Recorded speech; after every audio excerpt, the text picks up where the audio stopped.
నమస్తే. ప్రపంచం ఇప్పుడు మూడో ప్రపంచ యుద్ధము లేదంటే దేశాల మధ్య ప్రత్యక్ష యుద్ధానికి నాంది పలకనుందా? ఇజ్రాయెల్, పాలస్తీనా, లెబనాన్ ఈ మూడు దేశాల మధ్య జరిగినటువంటి పోరాటం, లేదంటే ఇజ్రాయెల్ హమాస్ మీద కానీ లెబనాన్లో ఉన్నటువంటి హెజ్బుల్లా ఈ రెండు తీవ్రవాద సంస్థల మీద ఇజ్రాయెల్ దాడి చేసినప్పుడు కేవలం ఒక ఇరాన్ దేశం మాత్రమే మద్దతు పలికింది హమాస్కు, హెజ్బుల్లాకు. ప్రపంచమంతా కూడా శాంతిని కోరుకున్నది, ఉగ్రవాదానికి వ్యతిరేకంగా మాత్రమే మాట్లాడింది. ఇవాళ హెజ్బుల్లాకు, హమాస్కు మద్దతుగా ఉన్నటువంటి ఏకైక దేశం ఇరాన్. ఇప్పుడు ఇరాన్ ఇజ్రాయెల్ మీద క్షిపణుల దాడులను టెల్ అవీవ్లో కానీ ఇజ్రాయెల్కు సంబంధించినటువంటి అనేక నగరాలపైన దాడులు చేసింది ఇరాన్. అయితే ఇవాళ ఇరాన్ తాను భయపడిందా లేదా ఇజ్రాయెల్ను భయపెట్టిందా అనేటువంటి ఒక కోణం కూడా మనం చూడాలి. హెజ్బుల్లాను దాదాపుగా తుదముట్టించింది. హెజ్బుల్లా ఇప్పుడు దాదాపుగా మొండిపోయింది. హమాస్ అనేటువంటిది అసలు చచ్చి చెడి ఉందా లేదా అన్నట్టుగా ఉంది. హౌతీలకు సంబంధించినటువంటి ముఖ్యమైనటువంటి స్థలాలన్నింటినీ పేల్చేశారు. అక్కడ ఉన్నటువంటి విద్యుత్ కేంద్రాలను కానీ ఆయిల్ నిల్వలను కానీ హౌతీని కూడా చావుదెబ్బ కొట్టింది ఇజ్రాయెల్. హిజ్బుల్లాకు సంబంధించినటువంటి కీలకమైనటువంటి 5-6 వేల మంది తీవ్రవాదులను చంపేసింది ఇజ్రాయెల్కి సంబంధించినటువంటి డిఫెన్స్ ఫోర్సు. మరి ఇరాన్ మద్దతు ఇస్తుంది హిజ్బుల్లాకి, ఇరాన్ మద్దతు ఇస్తుంది హమాస్కి. ఇవాళ ఇరాన్లో ఉన్నటువంటి సుప్రీం లీడర్ ఖొమైనీ గుర్తు తెలియని ఒక రహస్య ప్రదేశంలో తలదాచుకోవాల్సి వచ్చింది.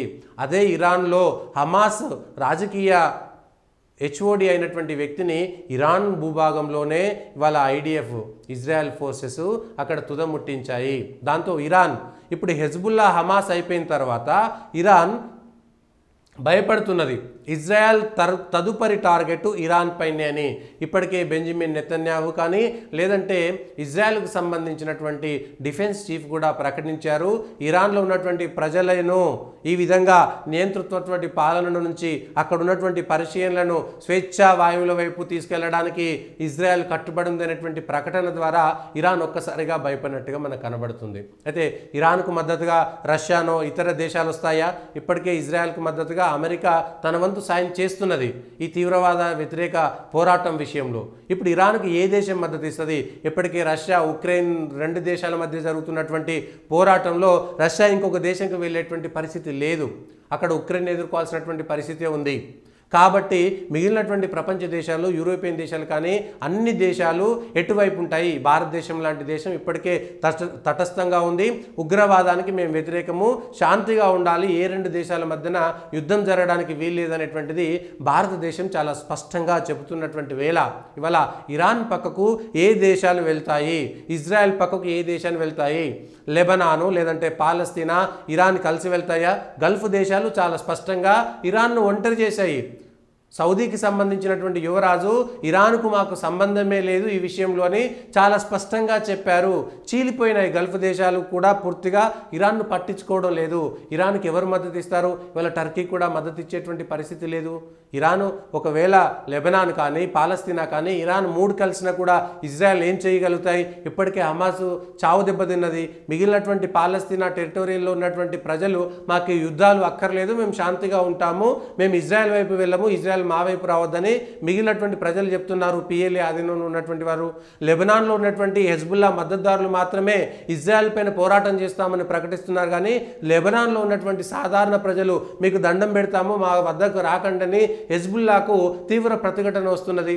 ఇరాన్లో ఉండేటువంటి లిబరేషన్ ఆర్మీ కూడా పూర్తి స్థాయిగా మొసాద్ చేతిలో ఉందని 2 సంవత్సరాల క్రితం ఇరాన్కు సంబంధించినటువంటి ఇంటెలిజెన్స్ హెడ్, ఆ దేశానికి సంబంధించినటువంటి ఇంటెలిజెన్స్ హెడ్ మొసాద్కు సంబంధించినటువంటి వ్యక్తి అని కొన్ని సంవత్సరాల తర్వాత కానీ వాళ్ళకు తెలియని పరిస్థితి.